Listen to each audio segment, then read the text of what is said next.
बाल्यकाल से ही भौतिक दुनिया में शोहरत, नाम और ऊंचाइयां छूने की ललक और सपने संजोने वाले एक ऐसे शख्सियत की राह दिव्य और अलौकिक गहराइयों की ओर मुड़ गई, जिसका आज के समय में सिर्फ कल्पना की जा सकती है। ऐसे दिव्य व्यक्तित्व के धनी ब्रह्मा कुमारी संस्थान के महासचिव B.K. करुणाभाई जी, जिनकी सोच लाखों करोड़ों लोगों को परमात्मा के समीप ले जाने का जरिया बनी। भाई जी का जीवन किसी पद, प्रतिष्ठा या उपलब्धि की कहानी नहीं, बल्कि सेवा को साधना, जिम्मेदारी को तपस्या और समर्पण को जीवन दर्शन मानने की प्रेरक यात्रा है। 2 जनवरी सन 1940 को कर्नाटक के मंगलुरु में जन्मे करुणाभाई जी वैसे तो डिजाइन इंजीनियर थे, परंतु जैसे ही ब्रह्मा कुमारी संस्था के साकार संस्थापक पिता श्री ब्रह्मा बाबा और जगदम्बा सरस्वती मातेश्वरी के संपर्क में आए, तो परमात्मा ने उनकी इन कलाओं को नई दुनिया के निर्माण और बेहतर समाज बनाने की डिजाइन का दायित्व सौंपा। उनकी दृष्टि, कलाओं और विशेषताओं ने उन्हें एक ऐसे पथ का राही बना दिया जिस पर चलकर हर व्यक्ति अपने आदर्श और सुंदर जीवन की कल्पना करता है। वर्ष 1960 जब बेंगलुरु के HMT में डिजाइन इंजीनियर के रूप में कार्यरत करुणाभाई जी का ब्रह्मा कुमारी संस्थान से पहली बार संपर्क हुआ और पिता श्री ब्रह्मा बाबा से रूहानी मुलाकात हुई, तभी उन्हें यह एहसास हुआ कि यह कोई साधारण संस्था नहीं, बल्कि ईश्वर द्वारा आध्यात्मिक शिक्षा के निमित्त बनाई गई एक दिव्य विश्वविद्यालय है।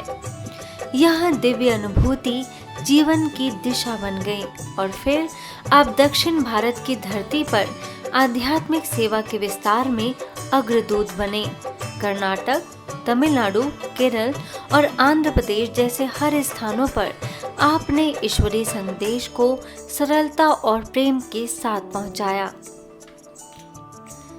सन 1969 में पिता श्री ब्रह्मा बाबा के देहावसान के बाद जब सेवा के नए अध्याय प्रारंभ हो रहे थे, तो उसी समय कालखंड में राजयोगिनी दादी प्रकाश मणि जी ने आपको मुख्यालय माउंट आबू बुलाया और यहीं से सेवा को मिला मीडिया का विराट और दूरदर्शी दृष्टिकोण। सन 1971 में जनसंपर्क अधिकारी के रूप में आपने संवाद, साहित्य, टीवी और तकनीक के माध्यम से ईश्वरीय संदेश को देश विदेश तक पहुंचाने का दृढ़ संकल्प लिया। तकनीक को साधन बनाकर आध्यात्म को जन जन तक पहुंचाने वाले आप जैसे सेवाधारी विरले ही होते हैं। टेलीफोन की मामूली शुरुआत से रेडियो की तरंगों से लेकर टीवी स्क्रीन की रोशनी तक हर माध्यम से आपने करोड़ों लोगों के जीवन में उम्मीद, शांति और सकारात्मकता का नूर भरा है। मीडिया विंग के चेयरपर्सन के रूप में आपने आध्यात्मिक जागृति का नया अध्याय रचा है। पीस ऑफ माइंड और अवेकनिंग जैसे चैनलों ने करोड़ों लोगों के जीवन में शांति, सकारात्मकता और आत्मबोध का प्रकाश फैलाया है। रेडियो मधुबन और शिवा रेडियो मूल्य आधारित संचार के सशक्त माध्यम बने। सेवा की इस यात्रा में कलम भी आपकी प्रभावशाली साधन बनी। सच्ची गीता प्रिंटर्स की स्थापना, कन्नड़ भाषा में आध्यात्मिक साहित्य और ज्ञान विज्ञान पत्रिका, ये सभी आपके रचनात्मक योगदान के सशक्त उदाहरण हैं। आपके मार्गदर्शन में ब्रह्मा कुमारी संस्थान ने वैश्विक संचार के क्षेत्र में ऐतिहासिक कदम उठाए। कंप्यूटर नेटवर्क की स्थापना, VSAT संचार प्रणाली, टेलीफोन एक्सचेंज का विस्तार और 16 भाषाओं में एक साथ अनुवाद की व्यवस्था। 13 भाषाओं में दक्षता आपकी व्यापक दृष्टि और वैश्विक सेवा भावना का प्रमाण है। आप उस सेतु की तरह हैं जहां अध्यात्म और आधुनिकता एक दूसरे के पूरक बन जाते हैं। संस्थान को नई ऊंचाइयों तक ले जाने में भाई जी का योगदान सदैव मार्गदर्शक और प्रेरणा स्रोत रहेगा।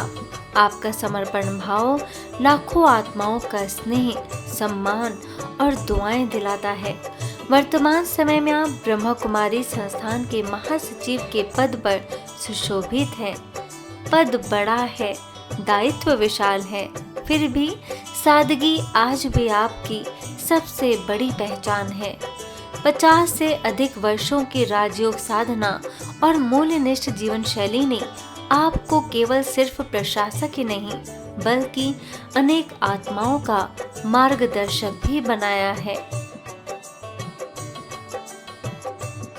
इस जन्मदिन पर आपके लिए यही दिल के उद्गार निकलते हैं।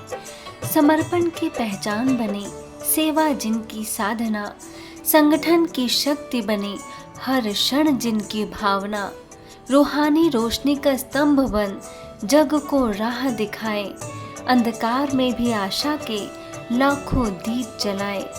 बाबा के छत्र छाया में यूं ही आगे बढ़ते रहें, विश्व कल्याण के पथ पर अमिट पद चिन्ह गढ़ते रहें।